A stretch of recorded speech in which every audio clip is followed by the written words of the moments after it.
Ty talked about some of the more natural therapies for cancer and ones that certainly aren't mainstream, but Hmm. in your research that you found to be effective. Sure. The best treatment that I have come across in 15 years of research is a treatment called Life One. Now, Life One is not marketed as a cancer treatment. It's marketed as an immune stimulant. But what have we talked about? Hmm. Cancer treatments that are good cancer treatments, they are immune stimulants, because that's how you cure cancer, is to get your immune system back to where it can fight the cancer naturally. So we've already established you can't cure cancer with drugs. You have to cure cancer with something that gets your body back to where it should have been before you got the cancer. And so that's what Life One does. It's a combination of 8 or 9 really potent natural herbs in a liposomal base, which is a fat base that allows your digestive tract not to eat up the good stuff before it gets into your immune system. Basically, is kind of a synopsis of the way it works. It's a fantastic cancer treatment. It's not marketed as a cancer treatment, it's just an immune stimulant. But me and my family take it every day. Helps to mitigate the effects of the radiation that we're getting, because no matter what you hear on the mainstream news, Fukushima's still going.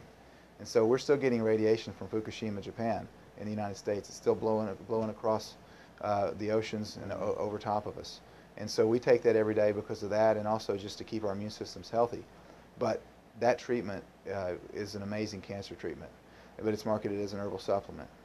And that's the thing. See, you're not allowed to, in 2011, the United States of America, you're not allowed to tell the truth about products because the FDA regulates them.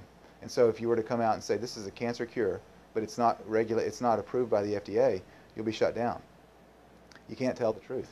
It reminds me of a story about 10 years ago that the FDA sent cease and desist letters to cherry growers. The cherry growers and cherry manufacturers, they had products that were cherry based. They had links on their websites to medicinal studies like PubMed and so on, that of the effects that cherries have on arthritis, because they contain a substance called anthocyanins, which is basically anti-inflammatory. And that's what a lot of the anti-inflammatory drugs are based on. These, they start with them and then they tweak them and patent them and sell them at 6,000% markup. But anyway, the cherries contain them naturally.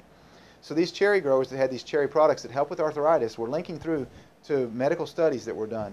And the FDA said, what you're doing is making illegal claims. And they weren't making claims about anything. They just had links to the Okay. studies. And they said, you got to take the links to the studies off of your website. Welcome to the land of the free and the home of the brave, man.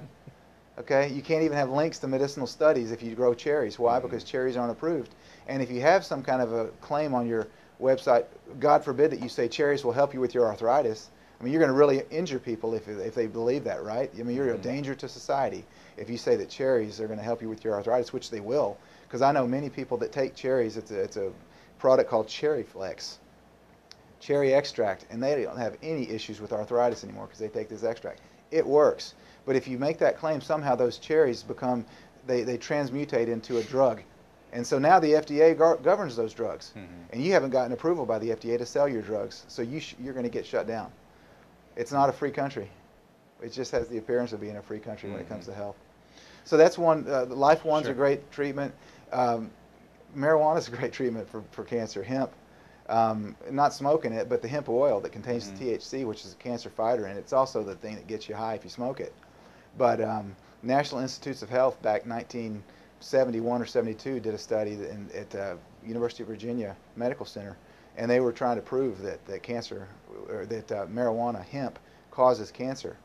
Problem with their study is that they showed that 3 or 4 different kinds of cancer it actually cures. So they buried the study, didn't spread it to anybody. They didn't want that information getting out, because, like the Flexner report, the predetermined outcome of that was to show that pot causes cancer. So there's another reason for the war on drugs, which is a farce, by the way. However, the study showed the scientists that did it actually, I guess they didn't get that memo, and so it came out and they released the report that cancer is actually 4 types of cancer are cured by the hemp oil, or the THC in the hemp. So they buried that study, and then since that time there have been studies in Japan, Sweden, Norway, all across the board. Even actually Harvard Medical School 2007 did a study on hemp and showed that it kills 3 or 4 different kinds of cancers. It causes cancer cells to commit apoptosis, which is just a fancy word for cell death. It's Death, programmed yeah. cell death. The cells die periodically, and it causes cancer cells to kill themselves. Okay, so there have been numerous studies on hemp, the way that it kills cancer. But why is pot illegal now? because of Randolph Hearst and who was the other guy back in the 1940s. I mean, hemp oil was sold in pharmacies until the 1930s. And then, see, hemp's probably the most versatile plant on earth. You can make rope from it. You can make clothes from it. You can use it in, it's the best paper source. As a matter of fact, I think that 1 acre of hemp plant will create more paper than 10 acres of trees. Hemp is the best source of, as a matter of fact, the Declaration of Independence is written on hemp. George Washington, Thomas Jefferson, they grew hemp. Abraham Lincoln, it's a great oil. The candles that they used back in Lincoln's day, it was hemp oil. It's so versatile. There are actually over 300 uses for hemp. And it was sold in pharmacies until the 1940s, but it began to cut into the profits of big pharmaceutical companies because people were using it medicinally, and it also was cutting into the profits of Randolph Hearst, who owned newspaper companies across the country. And so, but he not only owned the newspapers, he owned the timber. So it was cutting into his profits.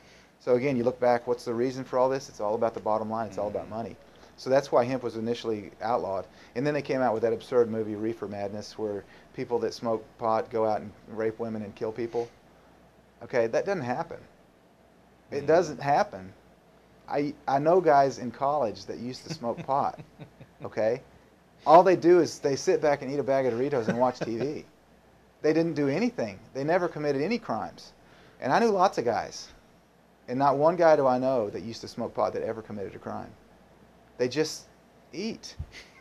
And that's why hemp's so good for cancer patients, because not only does it kill the cancer, but it also gives the patients an appetite if they're able to smoke it, because smoking it causes them to get the munchies, which is what the pot smokers call it when you get hungry after you smoke.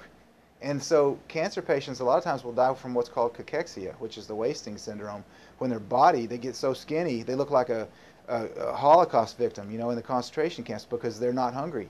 They can't hold down food. They're always throwing up. Well, pot causes you to get an appetite, and it also causes you to not throw up. So cancer patients that are on medicinal marijuana are able to not only start killing their cancer with the hemp, but they get an appetite, and they no longer throw up. I mean, it's a wonder drug for cancer, but it's illegal, of course, in the United States.